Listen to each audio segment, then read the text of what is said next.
All right, ladies and gentlemen, today we are looking at lesson 9.2, scatter plots and line of best fit, day 1. So since you are not going to be using a computer or graphing program to help you do a line of best fit, we always kind of call it line of pretty good fit, meaning we need to get it as close as possible for what we would like. And if you notice, you've got a bunch of points here on the beginning problems. It says use a straight edge to draw a line of best fit for the following scatter plots. So what you're going to do is you're going to grab your straight edge. Let me get mine ready here. And we're going to go ahead and create a line, again, straight edge to make a line.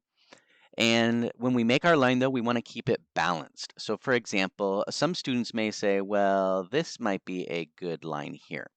But if you notice, you have way too many dots below that line. So we're going to say that's not a very good one.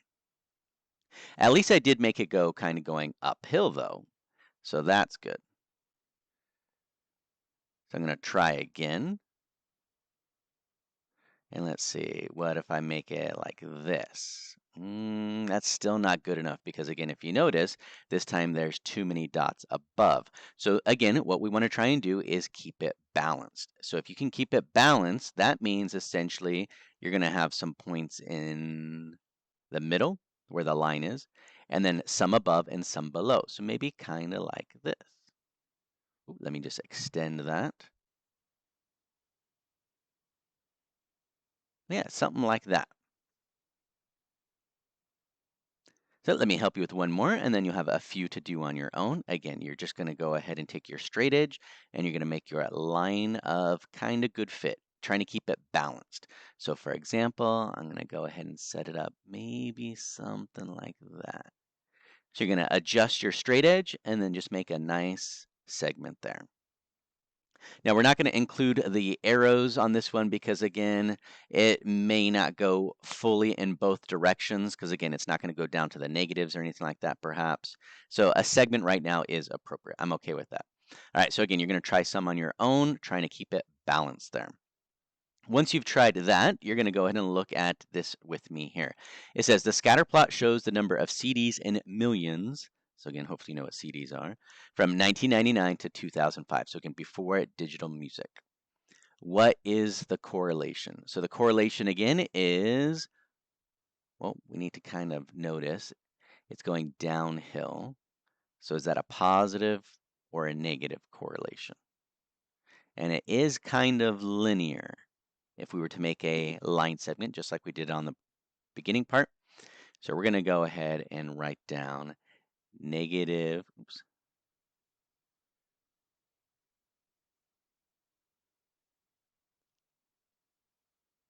negative linear correlation. Write a sentence to describe the situation. Remember, we always talk about the x-axis first. As the years increase, because again, we're noticing that it's going from 98, 99, all the way up to 2005. So as the years increase, so that's the x-axis. Then we look at the y-axis. The number of CDs sold.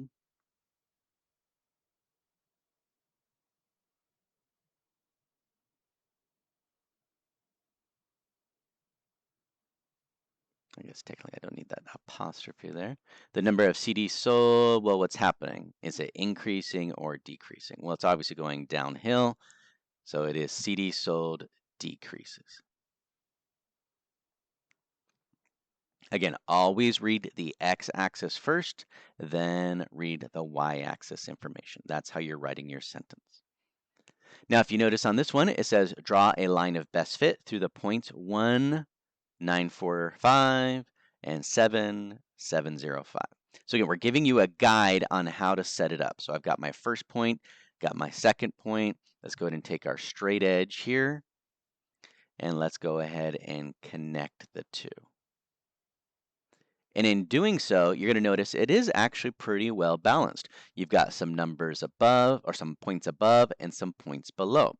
A lot better than, let's say, if you were to actually make your line of best fit, like with those 2 points, that point, So we're giving you a guide here on how to make your line of best fit.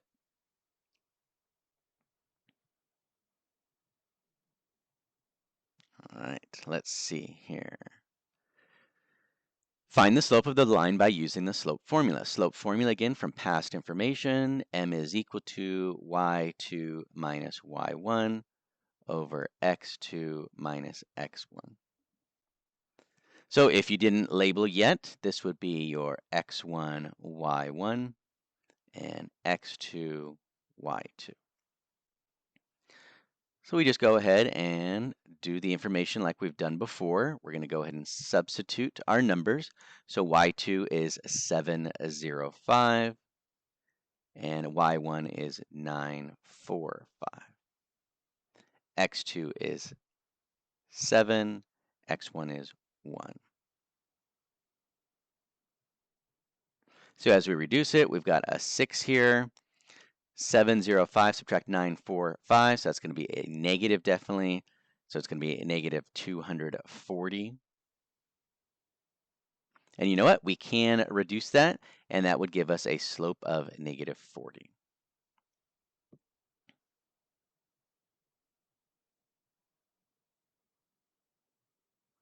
All right, write an equation in slope-intercept form for the best fit line, so line of best fit, using the slope from number 60, which we just found is negative 40, with the y-intercept is 985. Remember, b equals, it's really like 0, 985.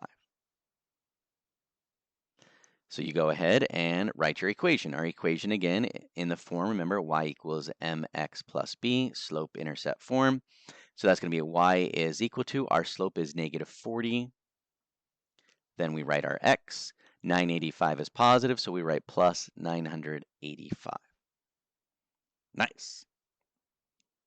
All right. Okay.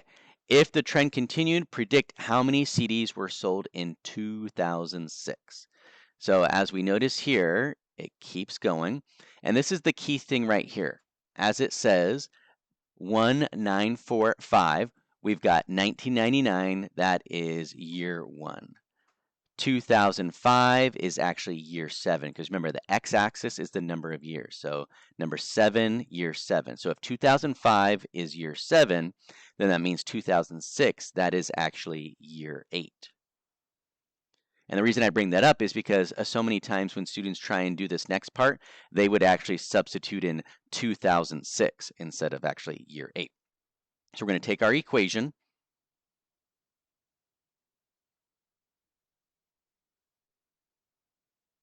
and we're going to go ahead and substitute x again as year 8.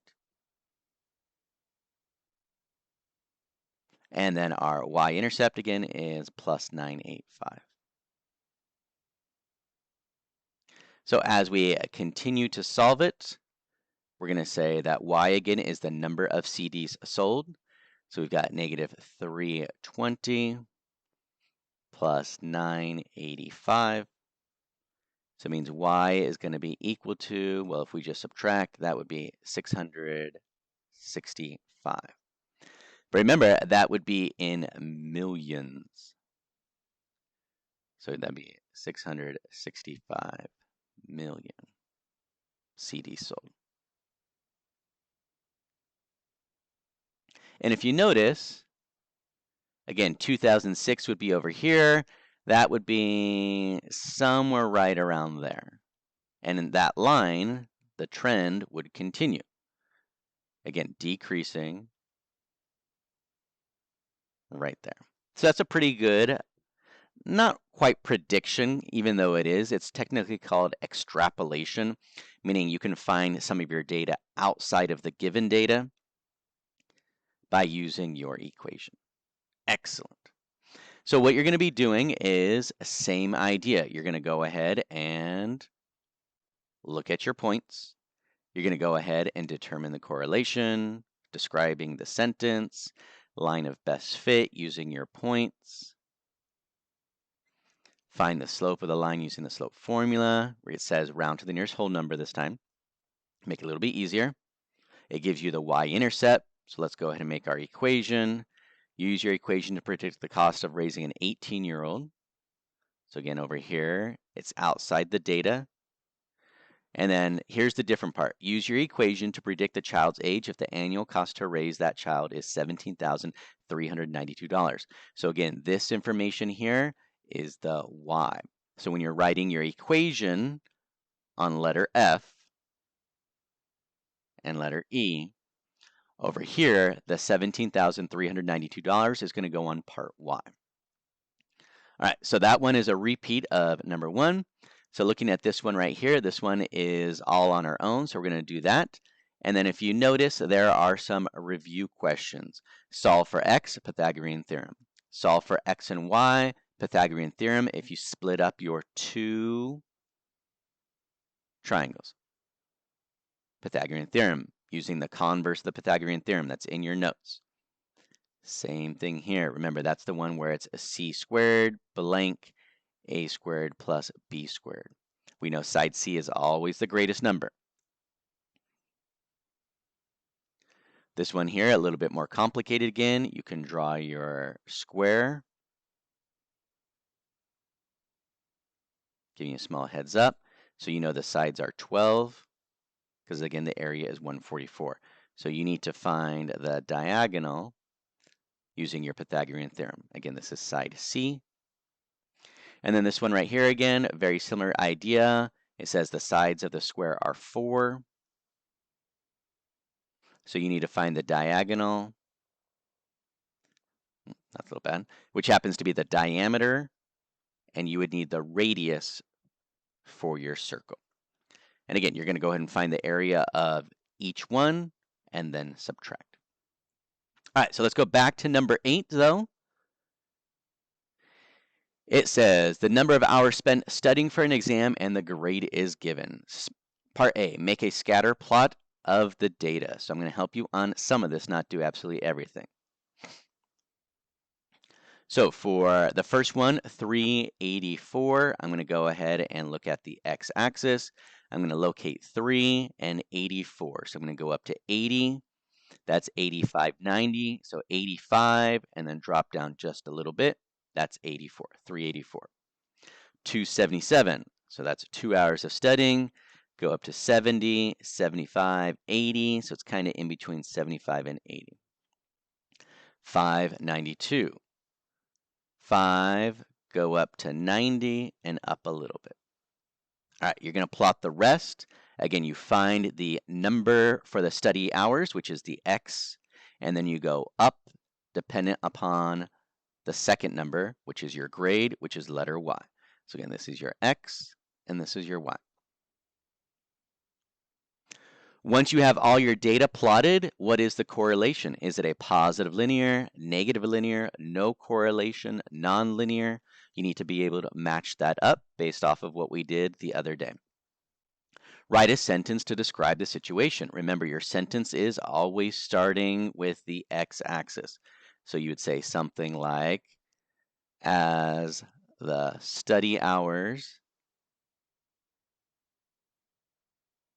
increases, the grade, and remember, it's either going to be an increase or a decrease. You'd have to look at your data points to help you determine what that is. All right, it says draw in the line best fit through the points. So once you have all of your points plotted, we're telling you where to put them. In high school, they're not going to tell you where to draw your line of best fit. This is just going to tell you, using your knowledge, you're going to go ahead and put it at the best place that you think it could be. Find the slope, help you set it up but not do everything. Slope, y2 subtract y1 over x2 subtract x1.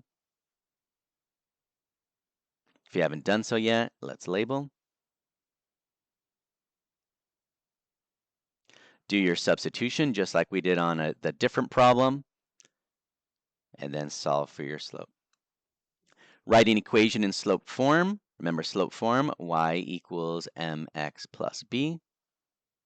Well, you should find your slope from part E, and they give you the y-intercept, so it would end with a plus 63. All right, predict the grade for a student who studied for 6 hours. Could this line go on forever? Why or why not? So again, you can use your equation. Remember the 6 hours, that is the x. So once you have your equation, the 6 is going to go to the x location, and you're going to solve for y. And then here is a critical thinking question. Could this line go on forever? Why or why not? So again, you'd have to finish your data to be able to make that decision. So again, we are looking at what is called a line of best fit, doing the best that we can with our limited options. Again, if you're using a calculator or specifically a graphing program on a computer, then it can get a lot more accurate than what we can right now. But again, we're doing the best that we can. And then again, you have your spiral review based off of our Pythagorean theorem questions.